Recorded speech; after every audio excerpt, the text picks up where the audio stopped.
The John Schneider Show on Wyman and Bob every Thursday until draft day with Seahawks President of Football Operations, John Schneider.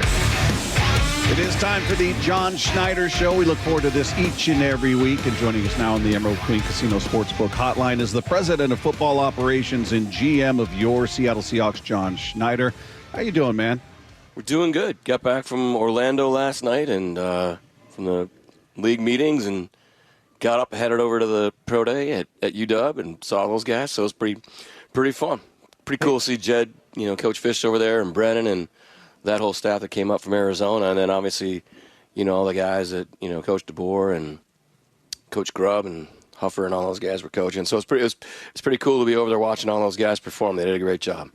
Hey, well, before we ask you about some of that, I'm just curious at the league meetings. Obviously, rules are being talked about. We talked to you last week about the hip drop tackle, and now they instituted the new kickoff. And that's one, if you haven't watched the XFL, it's sort of hard to picture it, just reading the description. But I'm curious to get your take on it. Is this something you think is going to be exciting? Is it something you're looking forward to, or does it seem a little hokey? How do you feel about it? No, I think it's going to be exciting. The fact that there's two returners back there. I know there was some concern with some of the special teams coaches with just having the one returner like the XFL has, where there would be a lot of squib kicks, and it might make the game look a little bit sloppy, and maybe there would be more injuries.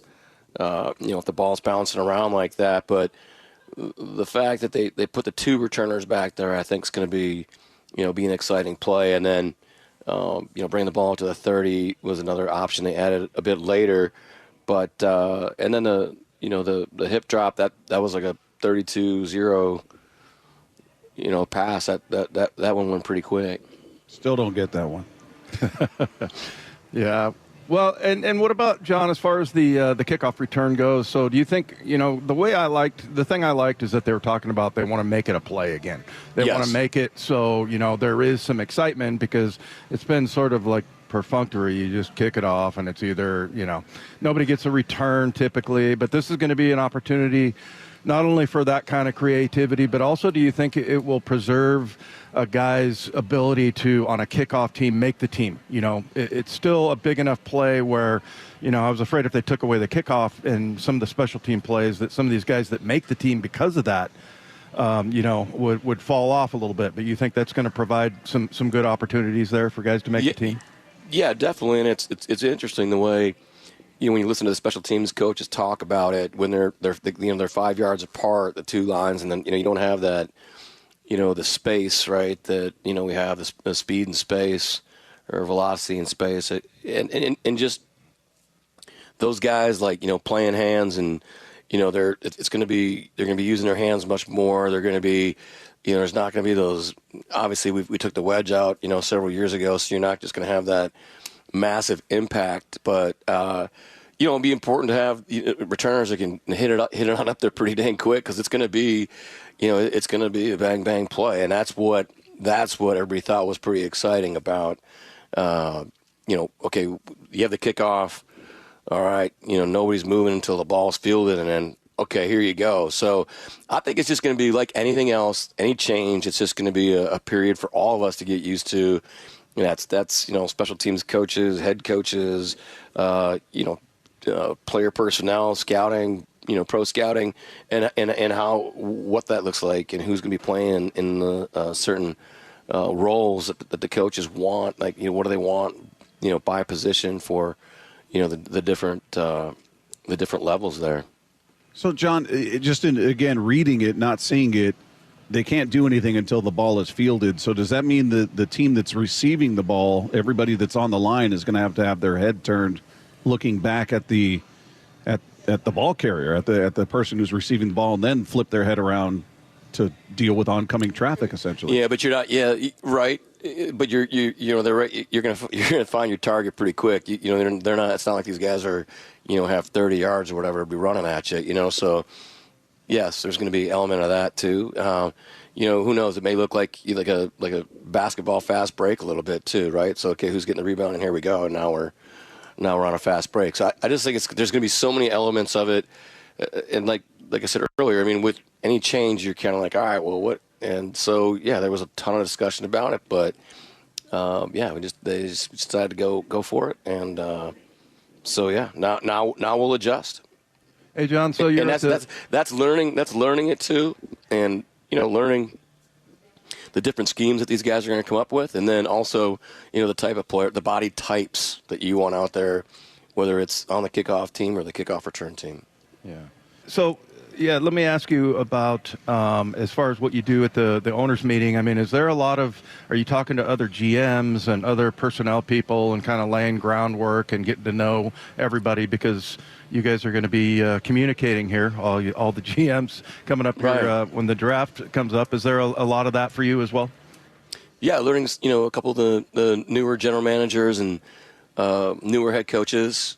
So and then just personalities and understanding when you're talking to the general managers, we're bouncing off a lot of different ideas about what just happened in free agency and where you see things going and where your team needs are, trade potentials, and and setting up for the draft, which really we're basically in what we like to call phase 2 of free agency, pre-draft, and now we're going to have the 30 visits. There's 30 college players that we can bring in for physicals and have our coaching staff spend much more time with them and again have them experience the building. So yeah, it's going to be it's just moving into that phase where it's like, okay, here it comes. And I think got picked up at the airport last night and they had the radio on. And it's like 11:30 and they're like, yeah, well, it's only 5 hours till the draft kickoff. I'm like, oh, jeez, here we go. But I think it's 4 weeks or whatever. But it's like just right around the corner. But this just keeps moving, and excited to have the scouts back in here with our new coaching staff and to be able to get together as a group now that they've been able to get settled and been able to get caught up on some of the draft prospects as well. So when you bring those guys in, you talk about the 30 guys and physicals and whatnot. Aren't these guys going through that at the combine? Are you guys just doing a more thorough physical, or what's the difference between the medicals at the combine versus what you guys do with those visits? Yeah, great question. It's a lot of guys that did not get invited to the combine, and then whether or not we want to spend more time learning the person and rechecking a hamstring pull or a groin, whatever, just have them come in and get another update on whatever injury type they have going on, and it's really trying to get your board as clean as you possibly can, so we have a direction that everybody feels comfortable about. And so like Matt Berry, Trent, Nolan, everybody does a great job. Aaron Heinlein of identifying what's been going on with these pro days and what we need to do moving forward to gain more information on every single prospect that is going to be on our board. Hey, John, when you are looking at players, how much do you consult, like, your assistant coaches and your coaches? Like, obviously Mike McDonald and his defense, and, we were talking about Dodson and Baker fitting into his defense. But how often are you talking to those guys? Like, what kind of guys do you need, or is it just, hey, I'm just going to take the best football player? Oh, yeah. That's an everyday process, and being able to just go into, the coaches' offices, and it's been like that ever since, we got here in 2010, just to be able to kind of go around the building and talk to everybody about, what they like and what's important to them and how they're feeling about their group. Especially with coaches, it's more about when we're talking about draft prospects, it's really most important for us to hear from coaches how they feel about their position group and how they, see a player fitting in more so than it is about, well, this player is, I think this is a 3rd round player, or I think this is a 5th round player. And so it's, those are constant conversations. You brought up Dotson and Baker. We were talking last week, and I forgot to tell you guys about Baker. We had Dotson upstairs, and Baker, I told you that, but Baker was in Tennessee visiting with the Titans at the same time we were doing that show. And I was like, wait, we were trying to get him out. Like, I sure hope he gets on that plane in Tennessee too. So what a weird show we had that day. So you're saying your mind I wasn't could have paying been attention to elsewhere. you guys at all. I'm sorry. You didn't miss anything. That's okay. That's okay.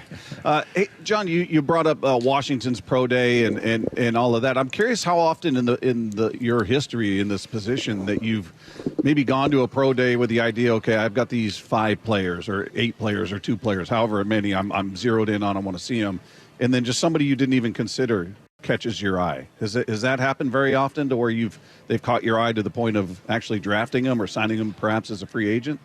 Oh yeah, sure, that happens. That happens.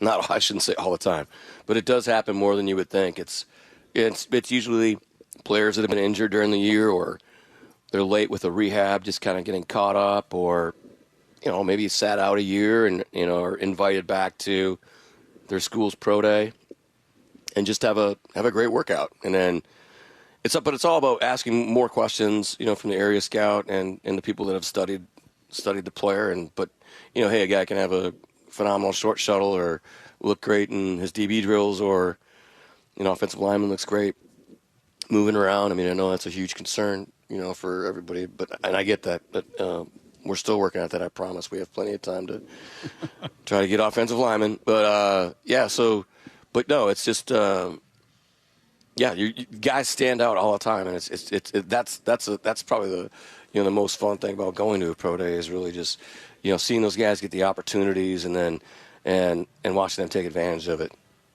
Hey, John, so tell us a little bit about Michael Penix. I mean, I feel like J.J. McCarthy is going to be the biggest news or player to watch. It just seems like every week, people have him ranked higher and higher and higher. But what about Penix? Just some of the things. I think he's a very interesting quarterback in this draft. And what were some of the things that you liked about him and, not only during the season, but what you saw today? Well, obviously, Coach Grubb, likes him a lot. Thinks the world of him, Coach Huff. So we feel like we have great information on him. And, for us, he's just always been a real steady performer. And what a, great job they did this year. I mean, going to the national championship game and everything. So, yeah, it was great to go see him. He had a real nice workout today. And not getting into comparing, quarterbacks or anything like that with JJ, but just he seems like a really cool person. And so, obviously we know what kind of competitor he is, but yeah, he threw the ball like, 95, 100 yards today a couple times. He really threw it downfield real far. So it was a good day for him. So we're all happy for Michael. John, how tough is it for you to sort of sift through the BS of this time of year, the misdirection, maybe the leaks that are intentional, this team's interested in this team or this player or this team's thinking of moving down. And, a lot of these GMs and teams will use the media to sort of get that out there for misdirection. Is it hard to decipher, or do you just tune it all out? How much do you pay attention to that? Well, obviously we pay attention to it, and we really feel like our staff does a great job of. So, for instance, if you're an area scout, you're the expert in that area. So, if you have the Midwest, that's really you're in charge of the Midwest. You own it. You should know everybody that's playing in that area, right, and who the prospects are. On the flip side, when you're talking about pro scouting, the guys upstairs in the pro scouting, and everybody has specific teams, and they're basically charged with being the expert for their team, meaning that, okay, if you were running this team, what would you think, and how do you evaluate the team? And they're looking at their cap, they're looking at depth, they're looking at what does the draft look like, and so guys like DJ and Armani and again Nolan, Willie, Trent, all that. Matt, these guys, everybody does a really good job of owning their team, and by the time we get to the draft, we can say, okay, is this real, or what do you guys think? So just like the area scouts in college have to say, this guy is definitely a Seahawk, okay, and they have conviction about that. The pro scouts have to feel like, okay, this is what is very important to a specific team, and be the experts in that team, which helps us sift through when you're referring to BS. And then obviously we, having the relationships with people over the years of just being able to understand if they're just coming at you in a certain manner with honesty, or if there's an agenda involved. Yeah, so that I guess I've always thought that that's been overplayed a little bit, sort of the espionage, putting out false signals and things like that. But you sounds like you think that's very much alive, very much in play. Yeah, I think it definitely is. I think it's still, you see it, you see it on the ticker, or you'll hear things, just on a podcast or a radio show or whatever. I mean, you hear things and you have to pay attention to it, and then do your due diligence and research to try to figure out what's real, what's not. Yeah. You would never use us that way, would you, John? No. I didn't hear a lot. There wasn't a lot of conviction behind that. No. My legs and my fingers are crossed. Yeah. You can use us. Yeah. We're pawns. We're here for you. No problem. We'll be props for you. We're information gatherers, not givers, as a wise man told me. Hey, the other thing I was curious about is a lot of these sites we refer to when sort of figuring out the finances are like Over the Cap and things like that, and SpoTrack. How do you pay any attention to those? And if so, how even remotely close are they to the actual number of teams they're dealing with, do you think?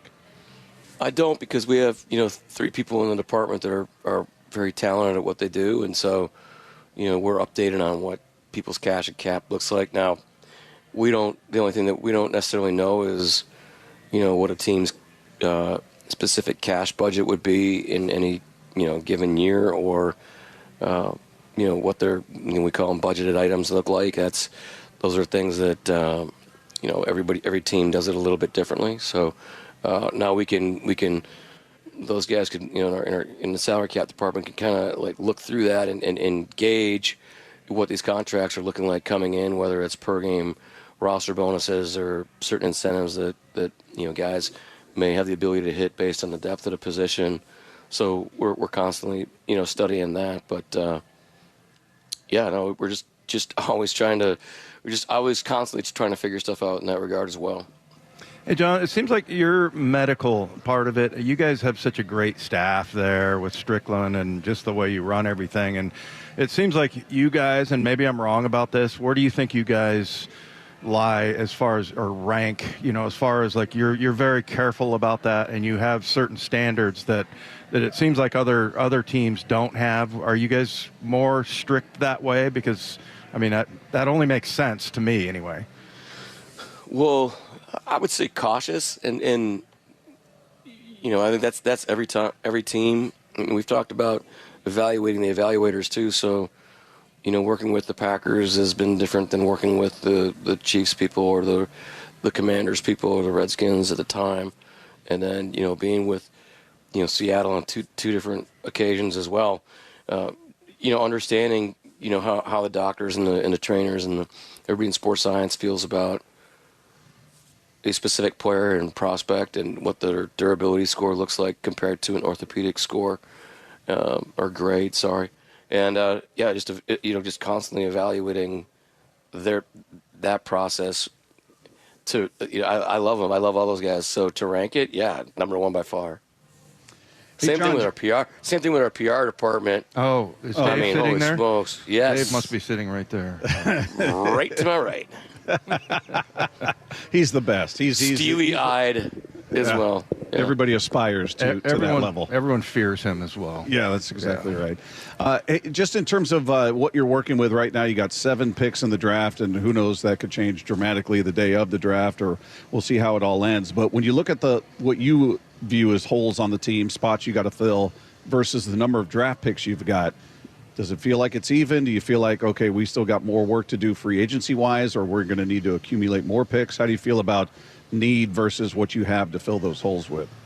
Yeah, we're going to be, bringing a couple veteran offensive linemen through as this second phase of free agency, and then comparing that to what the draft looks like. And anytime you're just drafting for a need, that is a need on our team right now. I think it's fairly obvious, but we like some of the young guys, O'Neal,